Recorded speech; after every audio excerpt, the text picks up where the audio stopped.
What if I told you that England's most powerful queen, glorified in paintings, worshipped by her subjects, and feared by her enemies, had teeth so black and rotten that people avoided standing close, or that her breath was so foul she kept perfumed, cloth stuffed in her mouth just to keep others from noticing ease?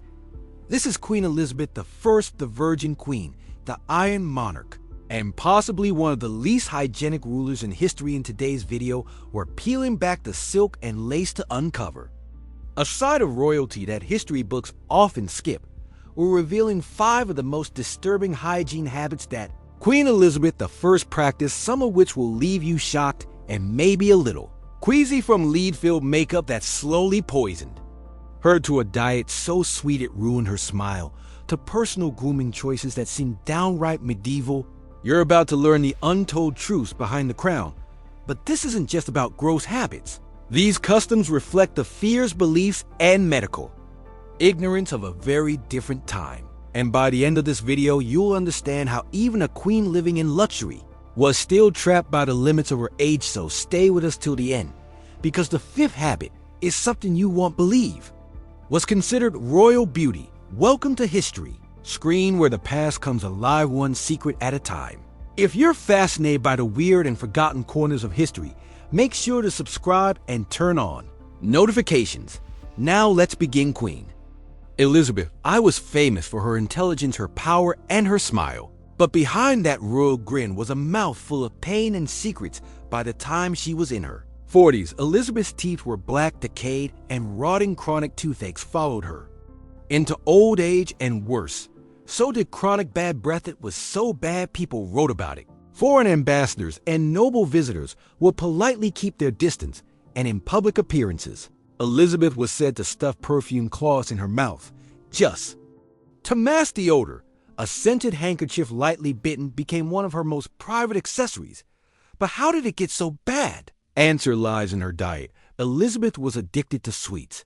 She loved candied violets, sugar-coated almonds, and preserved fruit. Sugar at the time was a luxury, but the queen could afford it in endless amounts. And like many nobles of her day, she believed sweet food was a sign of power, not poison. Unfortunately, dental care in Tudor England was practically non-existent. Toothbrushes weren't common, and toothpaste was more likely made of crushed bones or ash. Even worse, Elizabeth feared dentists once. She refused to have a painful tooth pulled until a bishop had one of his own teeth removed in front of her, just to prove it wasn't too bad. That's how far people had to go just to get the queen to face her own pain. Her breath became infamous, her teeth a dark and ruined. But in portraits, you'd never know the image was carefully managed. The truth hidden behind silk fans and scented cloth. Queen Elizabeth I was known for her striking appearance, flame red hair, extravagant gowns, and a pale white face that became iconic during her reign. But behind that flawless look was a dark secret, a deadly one. The queen's ghostly white complexion wasn't natural. It was created using a substance called Venetian ceruse, a thick white paste made from white lead and vinegar. In her day, pale skin was the ultimate symbol of beauty and power. Tan or freckled skin was associated with commoners who worked in the sun. So the paler you were, the more elite you appear. But there was another reason Elizabeth used this makeup so heavily. Around age 29, she survived a severe bout of smallpox. The disease left her with pitted scars on her face. For a queen obsessed with image that was devastating, Venetian ceruse offered a solution. It could hide the blemishes. It could restore the illusion of perfections.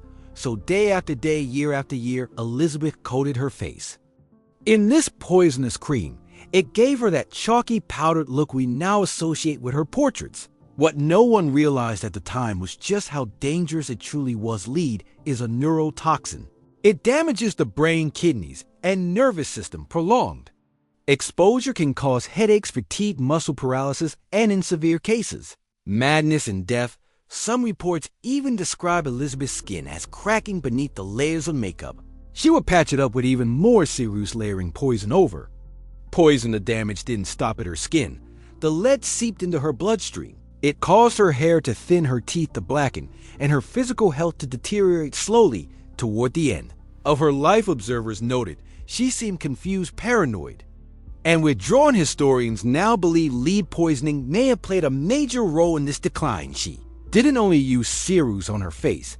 Her lips were painted with a mixture containing mercury, sulfide, another toxic substance. Combined with the lead, it created a slow, silent attack on her body over decades. At the time, physicians didn't know the cause. Lead poisoning was a mystery.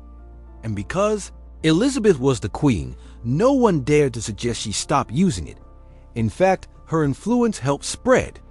The fashion across England, noble women began copying her look, applying serums without understanding the cost. Began as a way to cover scars and maintain royal image turned into something far more dangerous. Elizabeth's pursuit of perfection came with a hidden price. Every brushstroke of white paint was another step toward a silent, invisible decay. It's haunting to think that the very thing that made her beautiful in the eyes of the world may have slowly been killing her from within. Imagine being a queen and only bathing once a month on purpose. That was the case with Queen Elizabeth I. At least that's what some sources have claimed. And while the once-a-month bath may be a bit of an exaggeration, it's not far from the truth. In Elizabeth's time, water wasn't seen as a source of cleanliness. It was seen as a danger. The Tudors believed that water could carry disease. Many thought that bathing opened the pores and made the body vulnerable to infection. Some even believed that sickness entered through the skin itself. So what did that mean for hygiene? It meant that people, including royalty, avoided water unless absolutely necessary. Full-body baths were rare. When they did happen, the water wasn't exactly clean by the days. Standards: a wooden tub would be filled with water that wasn't filtered, and it would cool quickly in the cold palaces. Imagine stepping into that. It wasn't exactly appealing. Instead, Queen Elizabeth turned to what some historians call dry bathing. She cleaned herself using cloths soaked in scented oils. These cloths were rubbed over her skin to remove sweat and dirt. No rinsing, no soap, at least not in the modern sense. Just wiping, patting, and lots of perfume. Perfume was everything. Elizabeth had her own perfumers who created blends of lavender, rose, cinnamon, and musk. These scents weren't just for show. They were used to cover the smell of unwashed skin and hair. She would often carry perfume gloves or handkerchiefs. Even her clothes were sprayed with sweet-smelling oils. The queen's chambers were filled with aromatic herbs. Rose petals, dried lavender, and mint were scattered across the floors to keep the air fresh. It gave the illusion of cleanliness, but underneath the layers of fabric, powders, and perfume, the real story was very different. To us, it sounds extreme, but to Queen Elizabeth, it was not only normal, it was wise. Avoiding water wasn't laziness. It was a survival tactic shaped by the fears and beliefs of the 16th century. Queen Elizabeth I was famous for many things: her intelligence, her power, her red wigs. But one of her most overlooked traits was her obsession with scent. And not just any scent. We're talking about layers and layers of heavy perfume used daily to fight off the very thing no Tudor could truly escape: body odor. In Elizabeth's time, bathing was seen as dangerous. People believed that water could open the pores and let in disease. So instead of cleaning the body with soap and water, many nobles, including the queen herself, masked their odor with perfume. Elizabeth took this to a royal extreme. She carried scented handkerchiefs wherever she went. These were soaked in rich oils, floral waters, and even vinegar-based blends. Shed press them to her nose to shield herself from the smell of others and possibly from herself. These weren't simple rags either. They were beautifully embroidered, made of fine materials, and often gifted between nobles as a sign of favor. Her clothing was also doused in perfume, gowns, gloves. Even her undergarments were sprayed, soaked, or rubbed with fragrance oils. The smell would have filled every room she entered. Floral, musky, strong, almost overwhelming. But this wasn't just about hygiene. Perfume was a statement.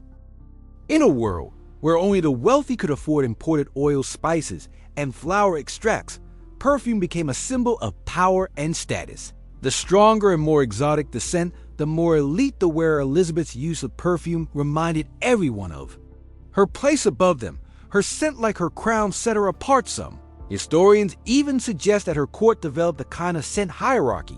The queen always had the best and rarest fragrances. Courtiers below her followed suit with cheaper, Less complex oils. It was an unspoken rule. The closer you were to the queen, the better you smelled. In a time when smells filled the air more than music or conversation, the queen's perfume became part of her identity, sweet, sharp, and unforgettable queen. Elizabeth I wasn't just a monarch, she was a trendsetter. In the Elizabethan court, beauty wasn't just about looking good. It was a performance, a symbol of power and grace. And like many women of her time, Elizabeth followed some strange and painful grooming practices to maintain her iconic image. One of the most striking features of her portrait was her high forehead. This wasn't natural. It was carefully crafted. Elizabeth removed hair from the top of her forehead to make it appear longer. And more regal, she also plucked her eyebrows until they were nearly invisible, as thin brows were considered elegant. Thick brows were frowned upon, seen as unfeminine or even wild. So in the name of beauty, Elizabeth plucked and shaped an only. A hint of brow remains. Some accounts suggest she may have used harsh substances to remove the hair, things like walnut oil, vinegar, or even mixtures made from quicklime. These methods burned the skin, but they were common at the time. Pain was just part of the price for looking noble body. Hair removal was also practiced among the upper class, though it wasn't openly discussed. Women used pumice stones, rough claws, and even early razors to scrape hair from their legs and underarms. Hair was seen as something animalistic, especially on women. The cleaner and smoother you looked, the more civilized you appeared, at least by their standards. Fascinating is that many of these grooming habits weren't just about personal choice. They were about control, about politics, and about maintaining the illusion of perfection. Elizabeth, who never married and ruled alone, was constantly scrutinized. Her appearance had to be flawless, and she went to extreme lengths to make sure it was. We look at portraits of her, we don't just see a queen. We see a carefully crafted image: white skin, red lips, golden hair, and a smooth, hairless face. Behind that image was a woman who endured constant discomfort, even pain, just to meet the standards of her time. And while it might seem odd or even disturbing today in her world, it was considered the height of royal beauty. So, let's quickly recap the 5 most disturbing hygiene habits of Queen Elizabeth I. First, her rotten teeth and terrible breath caused by a sugar-rich diet and fear of dentists. Second, the toxic white makeup she wore full of lead that slowly poisoned her over the years. Third, her rare bathing habits, where she sometimes went weeks without touching water, relying on cloths and dry perfumes instead. Fourth, the overuse of perfume sprayed on everything, carried in her sleeves, and even stuffed in her mouth to cover the smell. And finally, the strange and painful grooming rituals: plucked eyebrows, scraped hairlines, and harsh skin treatments, all to maintain an image of perfect royal beauty. To us today, these habits may sound shocking, even disgusting. But in Elizabeth's time, they were part of the norm, at least for the elite. Back then, people didn't understand bacteria, hygiene, or toxic substances. They believed that water could make you sick, trusted in powders, perfumes, and appearance over actual cleanliness. Elizabeth's routines might horrify us, but they reflect the beliefs, fears, and fashions of her era.